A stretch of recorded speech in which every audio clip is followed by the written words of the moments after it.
ॐ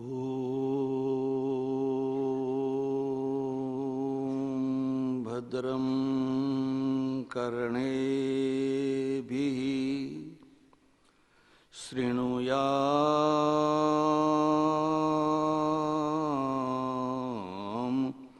देवाः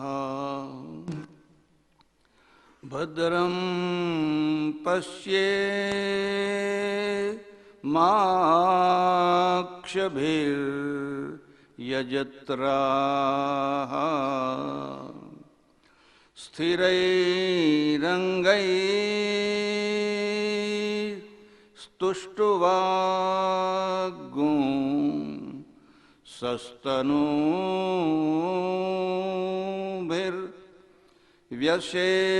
स्थिरैरङ्गैस्तुष्टुवागुंसस्तनूभिर्व्यसेम देवहितं यदायु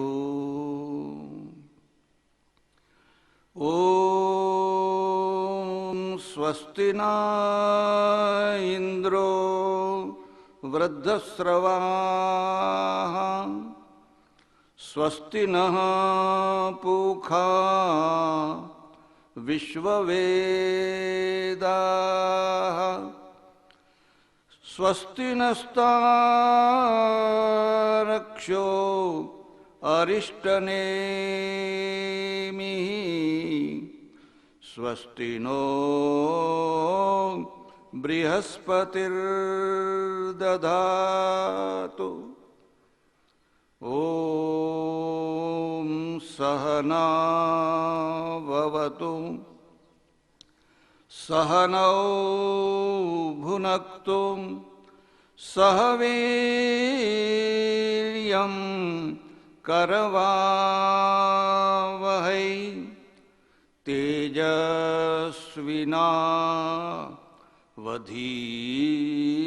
तेजस्विनावधीतमस्तु मा विद्विषावहै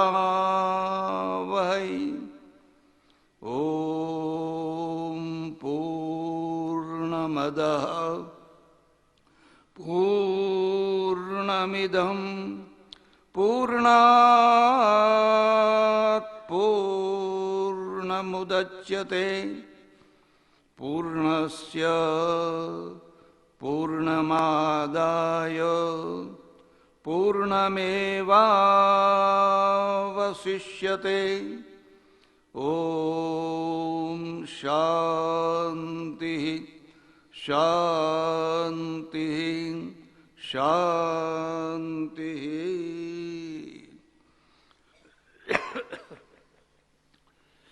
सज्जनो अने बहनों,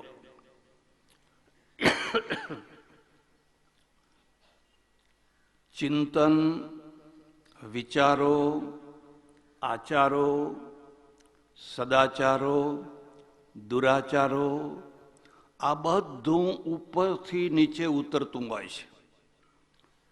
सौथी उपर बैठेलो जो माणस छे, पछी ए राजनेता होय, धर्मनेता होय, समाज नेता होय, जे कोई होय, पण सौथी उपर जे बैठेलो माणस छे एना माध्यमथी छेक नीचे सुधी उतरतुं होय छे।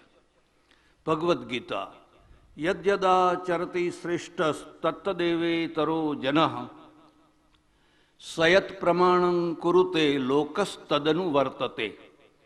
अर्जुन, जे यद्यदा चरति श्रेष्ठ, श्रेष्ठ जे ऊपर बैठेलो माणस छे ए जेवा आचरण करे, जेवा विचारो करे, जेवा जेवा चिंतन करे, लोकस्तदनु वर्तते, तो लोक एनु अनुवर्तन करता होय छे। प्रश्न एवो हतो के ज्यारे राजसूय यज्ञ करवानो थयो त्यारे काम वहेंचवामां आव्युं, कोणे कयुं काम करवुं। अने जो तमारे मोटुं आयोजन करवुं होय तो पहेलेथी बधुं काम वहेंचवुं जोईए, तो तमे व्यवस्था करी शको। तमारी पासे बहु मोटुं टोळुं छे पण व्यवस्था नथी, तो टोळुं उल्टी अव्यवस्था करशे।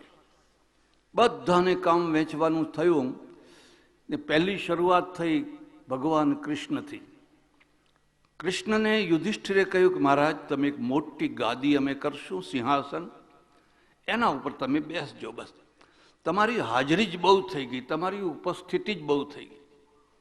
ઘણીવાર એવું હોય છે કે કેટલાક લોકો કશું ના કરે પણ માત્ર ઉપસ્થિત રહે તોય પણ બહુ થઈ ગયું. એમની ઉપસ્થિતિથી આખો એક માહોલ બની જતો હોય છે. તમે ગાદી ઉપર બેસજો. કૃષ્ણે કહ્યું નહીં, જો હું ગાદી ઉપર બેસીશ તો બધાય ગાદી ખોળશે. પછી લોકો બધા કહે છે કે અમારી ગાદી ક્યાં છે, અમારી ગાદી ક્યાં છે, અમારી ગાદી ક્યાં છે. એક બીજો મુદ્દો યાદ રાખજો, તમે ગમે એટલા સારા હો, ગમે એટલા મહાન હો, તો પણ થોડાક લોકો તો તમારી ઈર્ષ્યા કરનારા રહેવાના ને રહેવાના જ. મહાનતા કદી પણ ઈર્ષ્યા વિનાની હોતી નથી.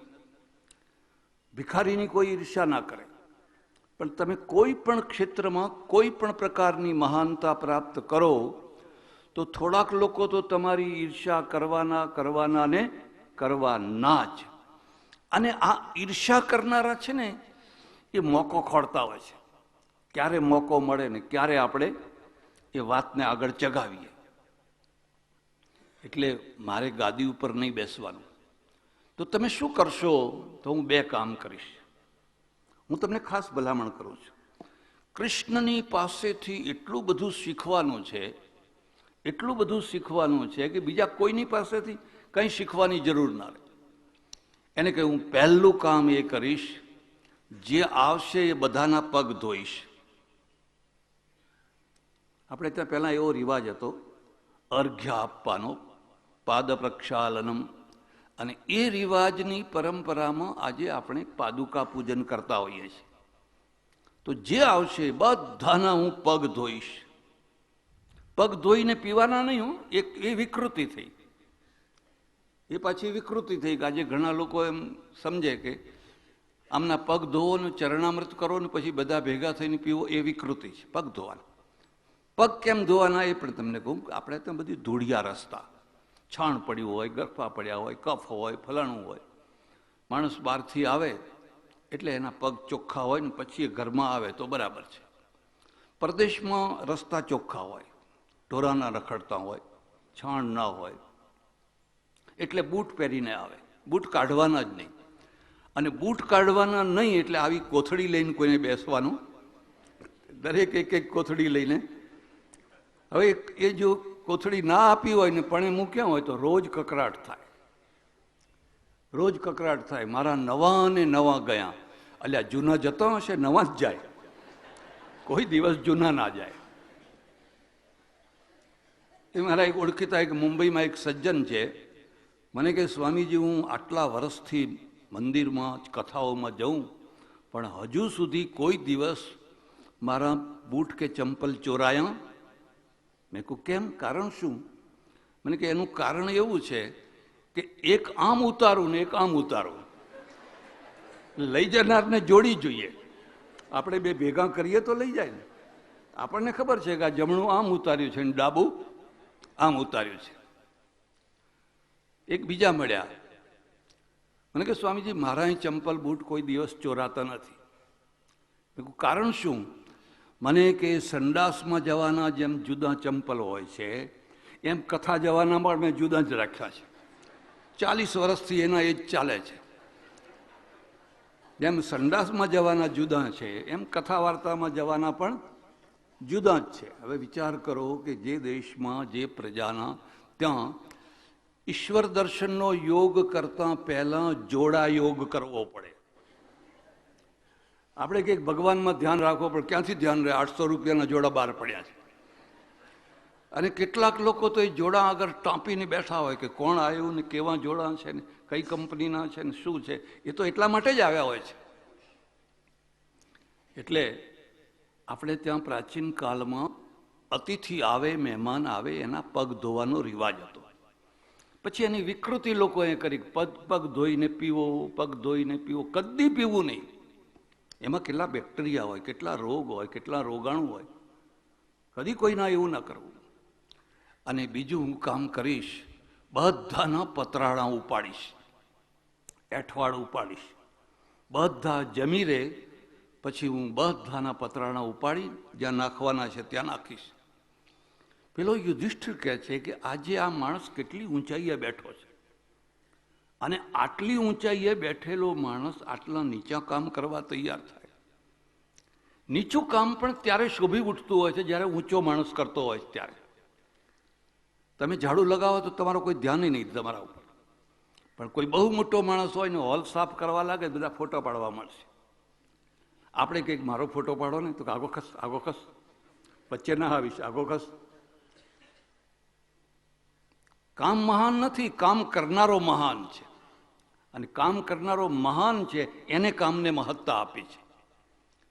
એટલે કૃષ્ણે કહ્યું યદ યદા ચરતી શ્રેષ્ઠ તત્તદેવે તરો જન સયત પ્રમાણં કુરુતે લોકસ તદનુ વર્તતે. એટલે અહીંયા પણ આ વાત સમજો કે સૌથી ઉપર બેઠેલો જે માણસ છે એના વિચારો નીચે ઉતરતા હોય છે, એના આચારો નીચે ઉતરતા હોય છે, એનું ચિંતન મનન નીચે ઉતરતું હોય છે. અને જ્યારે જ્યારે પણ પ્રજાને ઉપર બેઠેલો માણસ સારો મળે છે, પ્રજા આપોઆપ સારી થઈ જાય છે. પ્રજા છે ને એ માટીનો પિંડ છે. કુંભાર જેના ચાકડા ઉપર ચડાવે, કાલવી કાલવી કાલવી કાલવી ને પછી ગોળ ગોળ ફેરવે, પછી એમાંથી ઘડો બનાવે, માટલું બનાવે, ફલાણું બનાવે, ફલાણું બનાવે. એમ પ્રજા છે એ માટીનો પિંડ છે. પણ ઉપર બેઠેલો જે પ્રજાપતિ છે, કુંભાર છે, એ એને જેવો આકાર આપવા માગે એવો આપે. ભગવાન બુદ્ધ છે, એ બુદ્ધે ચત્તારી આર્ય સત્તાણી, ઘણી રખડપટ્ટી પછી, ઘણા અનુભવો પછી, ઘણી ઠોકરો ખાધા પછી, ઘણું ચિંતન મનન કર્યા પછી શોધી કાઢ્યું કે 4 આર્ય સત્યો છે. દુઃખમ સત્યમ, દુઃખ સત્ય છે, દુઃખ ખોટું નથી. ઉત્તરવર્તી કાળમાં તમે જોશો તો વેદાંતિઓએ કહ્યું કે દુઃખ છે જ નહીં, આ તો તમારી ભ્રમણા છે, આ તો ભ્રમણા છે, દુઃખ જેવી કોઈ વસ્તુ જ નથી. આત્મા સુખરૂપ છે, આત્મા આનંદરૂપ છે, એના કોઈ ખૂણામાં પણ દુઃખ નથી. જો બેયના જુદા જુદા અભિપ્રાયો, એક આમ કહે છે ને એક આમ કહે છે, તો હવે જો દુઃખ જ નથી તો આ પ્રજા દુઃખી કેમ? એ અજ્ઞાનથી થાય છે. જો એનું અજ્ઞાન દૂર કરો તો આત્મા તો શુદ્ધ સચ્ચિદાનંદ રૂપ પરમ સુખમય છે. આ એમનો અભિપ્રાય છે. પેલાનો અભિપ્રાય છે નહીં, દુઃખમ સત્યમ, દુઃખ સત્ય છે, દુઃખ મિથ્યા નથી, દુઃખ કલ્પના નથી, દુઃખ એક વાસ્તવિકતા છે. મારે ત્યાં એક સજ્જન આવે અને જ્યારે જુઓ ત્યારે આત્માની જ વાત કરે, આત્મા સિવાય બીજી કોઈ વાત જ ના કરે. અને દુઃખ એ કે એમની વાત સાંભળનારું કોઈ મળે નહીં, અને હું બેઠો બેઠો સાંભળું એટલે એ આવીને બધું મને સંભળાવે રાખે. ઘણા લોકોને સાંભળનારા માણસો જોઈતા હોય છે, અને એ એવા હોય કે એમને જોતા જ લોકો બારણા બંધ કરી દે કે એ આયા, અને પછી ઉઠવાની વાત ના કરે. પાછું એવું એમાં રેડિયો ઓન હોય, ઓફ તો હોય જ નહીં. પછી એમના સમજે કે ઘણો ટાઈમ થયો, હવે બંધ કરીએ, આ માણસ કંટાળી ગયો હશે, ચાલો આપણે હવે વાત પૂરી કરીએ. એ વાત જ ના, બોલ બોલ બોલ બોલ બોલ બોલ બોલ કર્યા જ કરે. એટલે અને હું બેઠો હું એટલે મને સંભળાવવા માંડે આત્માની જ વાત, બીજી વાત જ નહીં. પણ બન્યું એવું કે એમને આખા શરીરે ખસ થઈ ગઈ, પેલી ધાધર કે ને ખસ, આખું શરીર ફદ ફદ ફદ ફદ ફદ થઈ ગયું, lover lover lover lover lover lover. મેં કહ્યું તમે આખા શરીરે તમને આ જુઓ ને ભીંગડા ભીંગડા ભીંગડા થઈ ગયા છે, અમારે તો દવાખાનું છે. જાઓ દવાખાનામાં જઈને દવા લો તો તમને મટી જશે અઠવાડિયામાં. મને કે ના હો, એ વાત ખોટી, આ શરીર હું નથી, આ શરીર છે એ હું નથી, આ શરીર. અને આ જે બધા જીવાત છે ને એ ગયા જન્મના લેણિયાત છે. બધા ગયા જન્મમાં કંઈક લેણું બાકી રહી ગયેલું તે બધા કઈડવા માટે આવ્યા છે. એટલે હું તો એમને કહું છું, કઈડો કઈડો, તમારું લેણું પૂરું કરો. એક મુદ્દો યાદ રાખજો તમે, અજ્ઞાનીને સમજાવી શક્યા, પણ ધાર્મિક જેમાં જડતા આવી હોય એને તમે સમજાવી ન શકો. બધી જડતા કરતા ધાર્મિક જડતા બહુ ભયંકર, ધાર્મિક જડતા બહુ દુઃખદાયી છે. મેં માથાકૂટ રવા દો, સારું કીધું, લવર લવર કરો ત્યારે તમારી મરજી. પછી 2-1 મહિના પછી ફરી આવ્યા તો આખું શરીર તો બિલકુલ ફાદ ફાદ ફાદ ફાદ થઈ ગયેલું અને રડવા બેઠા. મને કે મહારાજ મારાથી રહેવાતું નથી. પણ મેં કીધું ના રહેવાતું હોય તો દવા કરો ને, હું તમને કેટલા દિવસથી કહું છું, તમે દવા તો કરતા નથી, પણ કે તમે આજ્ઞા કરો તો દવા કરું. તમે કહો આજ્ઞા જ છે ને, એમાં આજ્ઞા શું કરવાની હતી? જાઓ પેલું દવાખાનું છે ત્યાં જઈને દવા કરો તો કે સારું. એ તો ઉઠીને ગયા. હવે આત્મા બાત્મા ના બોલ્યા, હવે ના બોલ્યા, હવે દવા કરવી જ પડશે. એમની સાથે એક બીજા ભાઈ આવેલા, મને કે આ આજ્ઞા કેમ લીધી તમને ખબર છે? મેં કહ્યું ના ભાઈ. મને કે એટલા માટે આજ્ઞા લીધી કે હવે એ દવા કરાવશે ને આ બધા જીવડા મરશે, એનું પાપ તમને લાગશે, એને નહીં લાગે.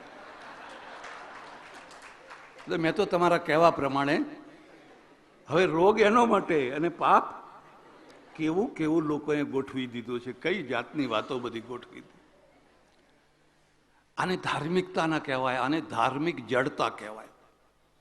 અને એ જડતા સત્સંગ વિના દૂર થઈ શકે, સત્સંગથી જ દૂર થઈ શકે. એટલે એમણે કહ્યું દુઃખમ સત્યમ, દુઃખ સત્ય છે, દુઃખ ખોટું છે, દુઃખ ખોટું છે એ બોલવા જ ન હોય, કે એ વાસ્તવિકતા નથી. એટલું જ નહીં, દુઃખનું કારણ પણ સત્ય છે. હંમેશા એક નિયમ છે, કારણ સત્ય હોય તો જ કાર્ય સત્ય થઈ શકે. જો કારણમાં સત્યતા ના હોય તો કાર્યમાં સત્યતા આવે. દુઃખનું કારણ પણ સત્ય છે. પછી દુઃખનું નિવારણ, એના જે ઉપાયો છે એ પણ સત્ય છે. અને છેવટમાં કહ્યું નિર્વાણ પણ સત્ય છે. આ 4 આર્ય સત્યો. હવે મુદ્દો એ છે કે દુઃખનું કારણ શું છે? દુઃખ સત્ય છે એક વાત, તો દુઃખનું કારણ શું છે? એક બીજો મુદ્દો યાદ રાખજો તમે, મારી સાથે સંમત થાવ કે ના થાવ. આજની તુલનામાં પ્રાચીન કાળમાં માણસો બહુ દુઃખી હતા. આજે તો તમે ઘણા સુખી છો, પણ જો 50, 60, 70 વર્ષ પહેલાના જમાનાને તમે જુઓ ને તો પ્રજા બહુ દુઃખી હતી. પહેરવાને કપડાં નહીં, ખાવાને અનાજ નહીં, લોકોનો ત્રાસ, શાસકોનો ત્રાસ, લૂંટારાઓનો ત્રાસ. કાઠિયાવાડમાં તો કેટલા લોકો ગામ ભાગે, આખા ગામને લૂંટી નાખે, મારી નાખે. એટલે બહુ દુઃખમાં લોકો જીવન જીવતા હતા. એક બીજો મુદ્દો યાદ રાખજો, તમને નાડ પરખતા આવડવી જોઈએ, વૈદરાજ તરીકે નહીં, લોકોની નાડ પરખતા આવડવી જોઈએ. જો તમે લોકોની નાડ પરખી શકો તો તમે સારા રાજનેતા થઈ શકો. જો તમે લોકોની નાડ ના પરખી શકો તો તમે સારા રાજનેતા ના થઈ શકો. જો તમે લોકોની નાડ પરખી શકો તો તમે આકર્ષક ઉપદેશક થઈ શકો. આકર્ષક, લોકોને શું જોઈએ છે, લોકોને શું ગમે છે, અને એ પ્રમાણે જો તમે વાત કરો તો ટોળે ટોળા તમારા પાછળ દોડવા લાગે. અને બધાનો એક જ પ્રશ્ન છે, દુઃખ છે, દુઃખ છે, દુઃખ છે, મરી ગયા, મરી ગયા, મરી ગયા. તો એના કારણો પણ સત્ય છે. અને એ જે કારણ બતાવ્યું એ બધાએ ધ્યાનથી સમજવા જેવું છે. દુઃખનું મૂળ કારણ ઈચ્છા છે. ઈચ્છા છે. તમે ઈચ્છા કરો છો ને ઈચ્છા પૂરી થતી નથી, અને ઈચ્છા પૂરી નથી થતી એટલે તમે દુઃખી થાવ છો. માટે ઈચ્છા જ ના કરો, ઈચ્છા જ ના કરો, ઈચ્છા જ ના કરો. જેમ જેમ તમે